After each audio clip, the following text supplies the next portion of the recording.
Hello बच्चों, आज हम बात करने वाले हैं कक्षा 6 की गणित की एटीट्यूड के चैप्टर नंबर 10 के बारे में, जिसका नाम है बच्चों क्षेत्रमिति। चलिए इसके क्वेश्चनों को हम हल कर लेते हैं। देखिए, एटीट्यूड के यदि पहले क्वेश्चन के बारे में हम बात करें तो पहला क्वेश्चन है, दी गई आकृति का परिमाप ज्ञात कीजिए। परिमाप होता है बच्चों किसी भी आकृति के किनारे की जो माप होती है उसे परिमाप बोल देते हैं। अगर इसकी हम परिमाप निकालते हैं तो इसका परिमाप आपका 24 सेंटीमीटर आता है। इसी प्रकार दूसरे क्वेश्चन पर बात करें तो वर्ग की एक भुजा 5 सेंटीमीटर है तो वर्ग का परिमाप होगा। बच्चों, वर्ग की भुजा है 5 सेंटीमीटर, क्योंकि वर्ग की चारों भुजाएं समान होती हैं, इसलिए 5 चौक 20 मतलब सी आंसर यहाँ पर करेक्ट हो जाएगा।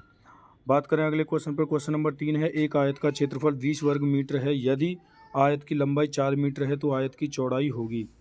बच्चों देखिए, क्योंकि क्षेत्रफल यहाँ पर कितना दे रखा है, 20 वर्ग मीटर दे रखा है और चौड़ाई जो लंबाई है वो 4 मीटर दे रखी है, तो चौड़ाई हो जाएगी बच्चों आपकी 5 मीटर, क्योंकि आयत का क्षेत्रफल लंबाई गुणा चौड़ाई होता है। ठीक है। अगला क्वेश्चन है, एक टाइल की माप 12 सेंटीमीटर गुणा 3 सेंटीमीटर है, एक 3600 वर्ग सेंटीमीटर के आयताकार स्थान को ढकने के लिए कितनी टाइल लगानी होंगी। बच्चों क्या करेंगे कि जो 3600 वर्ग सेंटीमीटर क्षेत्रफल है उसमें 12 गुणा 3 से क्या कर देंगे बच्चों, भाग कर देंगे। भाग करेंगे तो बच्चों हमारा 100 आंसर यहाँ पर करेक्ट आ जाएगा। चलिए अगले क्वेश्चन पर बात करें तो एक वर्ग की भुजा 10 सेंटीमीटर है, यदि इस वर्ग की भुजा को 2 गुना कर दिया जाए तो परिमाप कितने गुना हो जाएगा।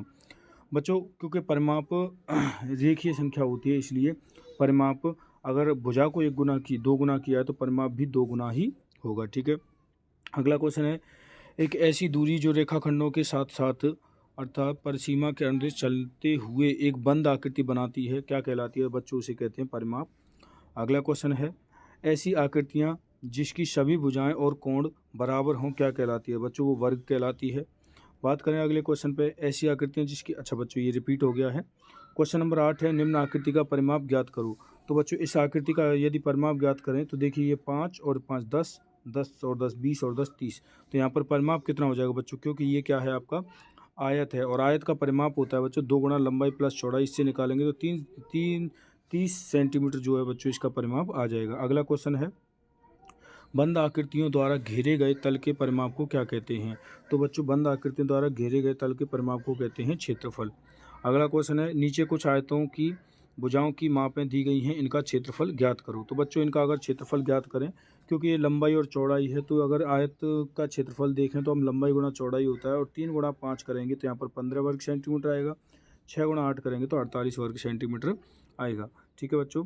चलिए आगे बात करें, नीचे कुछ वर्गों की एक भुजा की लंबाई दी गई है, इनका क्षेत्रफल ज्ञात करो।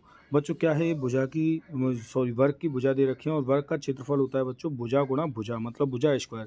तो 7 गुणा 7 करेंगे तो 49 वर्ग सेंटीमीटर आएगा और 9 गुणा 9 करेंगे तो 81 वर्ग सेंटीमीटर आंसर यहाँ आ जाएगा। ठीक है। बात करें अगले क्वेश्चन पर, तो एक पंचभुज का परिमाप 200 सेंटीमीटर है, प्रत्येक भुजा की लंबाई ज्ञात कीजिए। पंचभुज का परिमाप दे रखा है बच्चों 200 सेंटीमीटर और भुजा के, क्योंकि पंचभुज में 5 भुजाएं होती हैं और यहाँ पर एक भुजा की लंबाई ज्ञात करनी है तो 5 से डिवाइड करेंगे 40 सेंटीमीटर हमारा आंसर आ जाएगा। अगला क्वेश्चन है, एक आयताकार गत्ते का क्षेत्रफल 40 वर्ग सेंटीमीटर तथा इसकी लंबाई 10 सेंटीमीटर, गत्ते की चौड़ाई ज्ञात कीजिए। बच्चों आयत का क्षेत्रफल कितना है, लंबाई गुणा चौड़ाई होता है। 40 वर्ग सेंटीमीटर क्षेत्रफल है और इसमें लंबाई 10 सेंटीमीटर दे रखे तो चौड़ाई क्या है, 10 से 40 हम भाग देंगे तो 4 सेंटीमीटर हमारा आंसर आ जाएगा। अगला क्वेश्चन है, एक धागे का टुकड़ा 60 सेंटीमीटर लंबाई का है, प्रत्येक भुजा की लंबाई क्या होगी यदि धागे से नीचे दिए गए अनुसार आकृति बनाई जाए।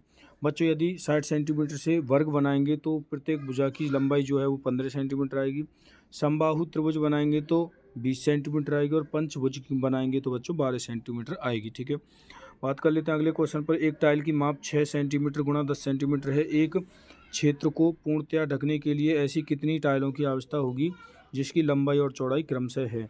तो बच्चों अगर पहले वाले क्वेश्चन को हम सॉल्व करें, यहाँ पर देखेंगे टाइलों की संख्या निकालने के लिए 144 गुणा 10 100 बट्टे 6 गुणा 10 करेंगे, सॉल्व करेंगे 240 हमारा करेक्ट आंसर आ जाएगा।